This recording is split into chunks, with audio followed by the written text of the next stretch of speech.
Trump. Is Kanye West going to be part of the festivities that you're planning? No. No, okay. Kanye and Donald are good friends. Donald's a great admirer of Kanye, as we all are, but he's not performing at the inauguration. So you've been in charge of the planning. I know you've been raising a lot of money, up to $75 million to finance all the things. You got 4 days planned. How is the planning going?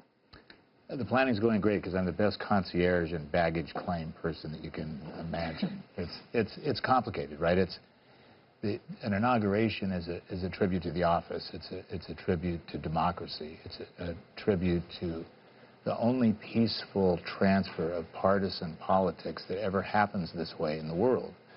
So it starts on Tuesday and it ends basically on Saturday morning with a cadre of very complicated events. But we're hosting a couple million people on site in Washington.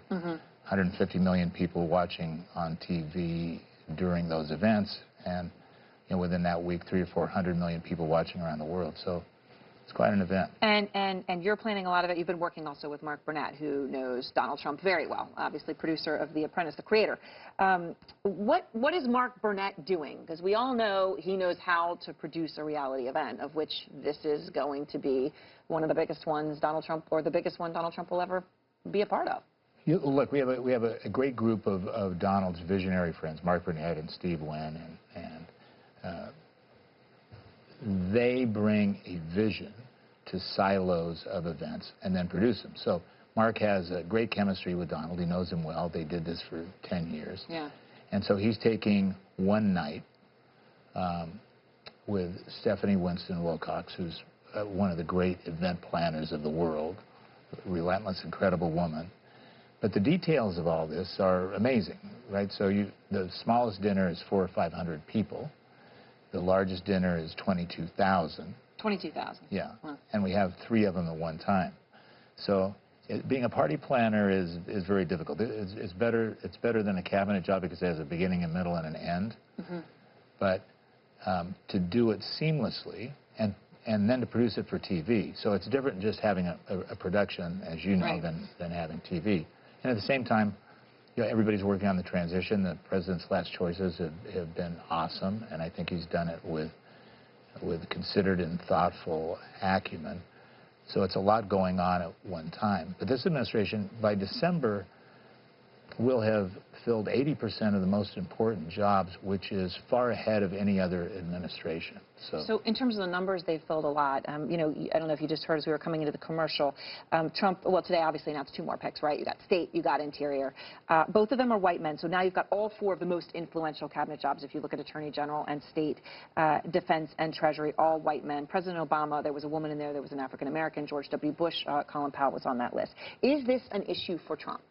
Zero issue. Look, first of all, previous administrations had gigantic reservoirs of qualified candidates from which to choose.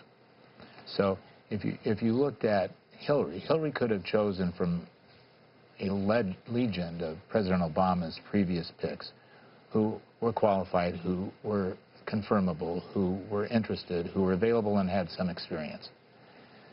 President-elect Trump started from scratch saying, I'm going to find a reservoir of people who know how to use the system but are not of the system, and started from point zero. So the idea was start in the main jobs with most qualified people.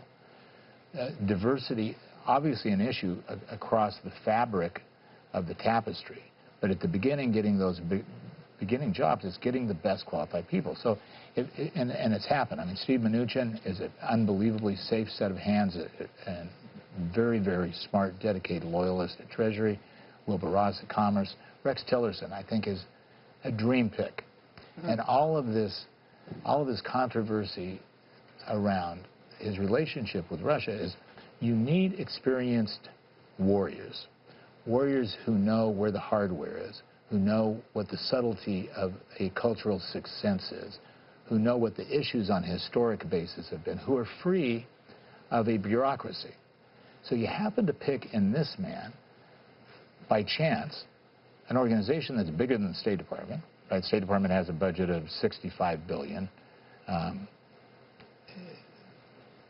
ExxonMobil is $590 billion in assets, $65 billion in revenues, 50 countries around the world. This man has negotiated, been a diplomat, run a business, and has relationships with all of those people, which is only the benefit. He's not setting policy. Congress is really setting policy. Right. So it's a great opportunity. And people who think, why is Russia the enemy? You need Russia to solve the Middle East crisis. You need them to respect the United States, but you need somebody who understands how to glean and harvest that respect. So I think you have to wait until this president has filled out his cabinet and then look at the menu of diversity and say, was that properly So quickly done? before we go on, John McCain, who seems very much against Rex Tillerson, says Vladimir Putin is a butcher, he's a murderer, he's a thug. Wrong? I don't know, but it's irrelevant. You have to deal with him. Is that a statement of saying we're not going to deal with him, we're going to go to war with Russia? I don't think that's a very knowledgeable or profound way to look at the world. Donald Trump is a deal maker. He's going to find places that he can adjust honorably and make deals, and I think he's done a great job.